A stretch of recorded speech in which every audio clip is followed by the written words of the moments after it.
je voudrais, avec l'aide de Hachem, dire à tous mes amis, à tous ceux qui m'écoutent, à tous ceux qui me suivent, celles et ceux qui m'écoutent et qui me suivent. Je voudrais vous proposer une ségoula très courte, vraiment très courte.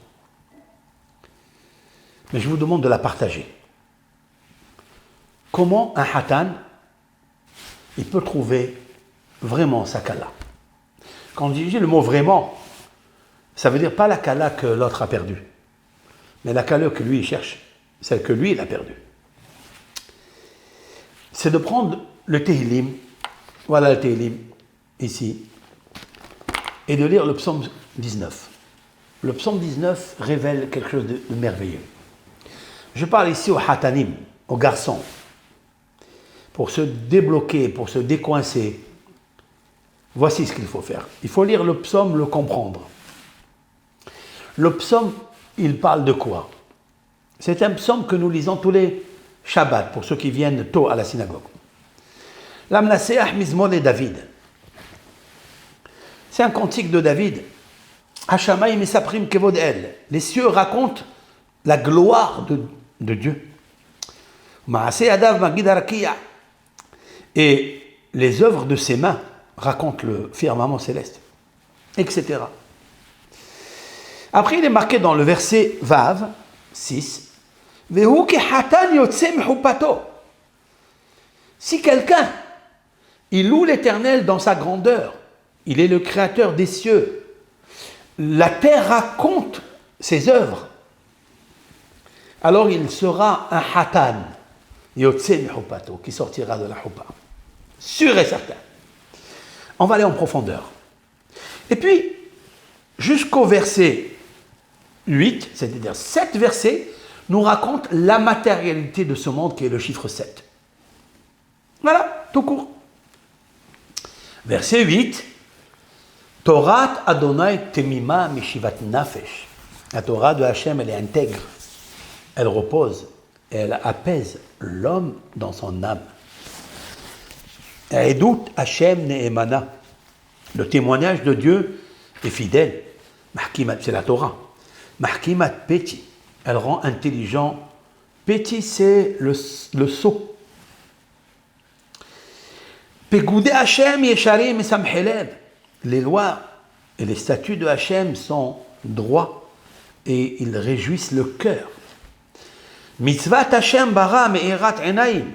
La loi, le commandement, la mitzvah, elle éclaire les yeux parce qu'elle leur donne la santé. Et puis, nous avons fini ici jusqu'au verset 9. Verset 10, et c'est là où commence la ségoula. Irat Adonai Tehora, une crainte de Hachem pure. Homed etlaat. Lorsqu'une personne, lorsqu'un hatan, il cherche la kala, il faut qu'il aspire au moins, qu'il demande, qu'il penche, qu'il tend vers la crainte de Dieu. S'il a la crainte de Dieu, ça ne suffit pas. Théora, il faut qu'elle soit pure. Homed etlaat. Il faut savoir que cette crainte du ciel, elle est à jamais. Elle ne vacille pas. Un jour pour mon Yetzerara et un jour pour mon Yetzeratov. Un jour pour le Satan et un jour pour Dieu. Non. Quand elle est théora.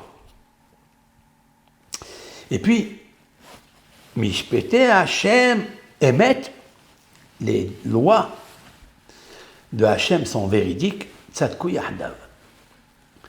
Là, si vous regardez le nom de Dieu, Mishpete Hachem, d'accord? Ça, c'est voilà mon Tehillim. J'ai tout marqué à l'intérieur. Mishpete Hachem, ici, dans Hachem, il y a le He. La première, ici, le premier He qui se trouve dans le nom Hachem, c'est celui-là. Le He.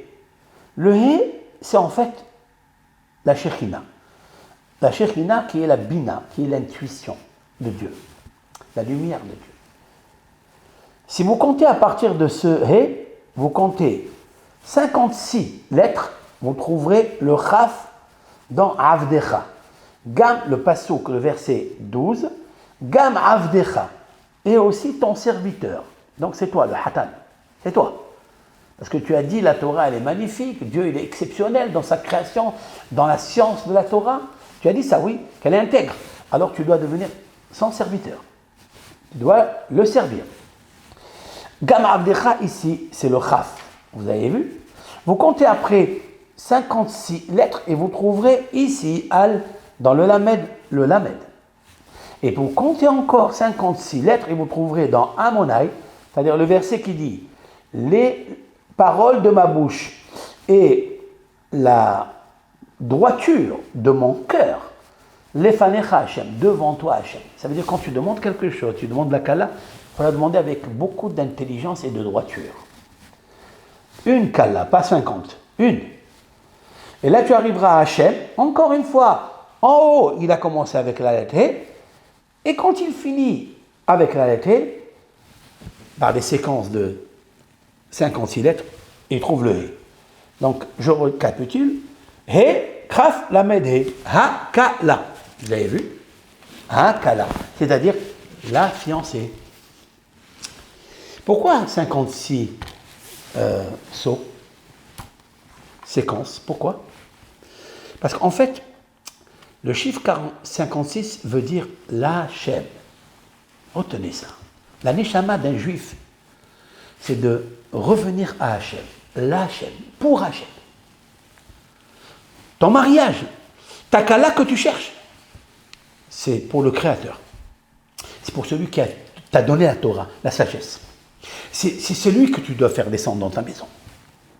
Donc les Hachem. Les Hachem, valeur numérique 56. Et la deuxième résonance qu'il y a dans ce secret du chiffre 56, c'est qu'en fait, il définit vraiment, avec exactitude, ce que tu vas devenir quand tu vas te marier. Quoi? Veha Adam. Et l'homme. La première fois qu'on parle que l'homme s'est uni, c'est-à-dire Adam Arishon s'est uni avec Hava, Veha Adam Yada et Ishto. Veha Adam. Et l'homme, c'est-à-dire Vav et Aleph, Dalet même, valeur numérique 56. Autrement dit, quand est-ce que tu peux devenir Adam?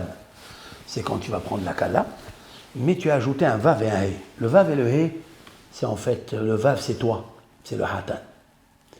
Le Vav, c'est celui qui se relie avec le He, avec la Kala, qui est le He. Et les deux, ils peuvent créer un Adam, un bébé. Veha Adam, Yada, c'est le devoir conjugal. Si on veut tout cela, eh bien, c'est au cours. Voilà la vidéo, elle est simple, elle est courte. J'espère, avec l'aide de Hachem, que nos paroles soient une vraie volonté, réelle. Que Hachem, il accepte cette réalité et qu'il déverse sur tous les hatanim qui ont besoin de Kala. Pour la Kala, on fera une autre ségoula avec l'aide de Hachem. À part. Kol Tov, Shabbat Shalom à tout le monde.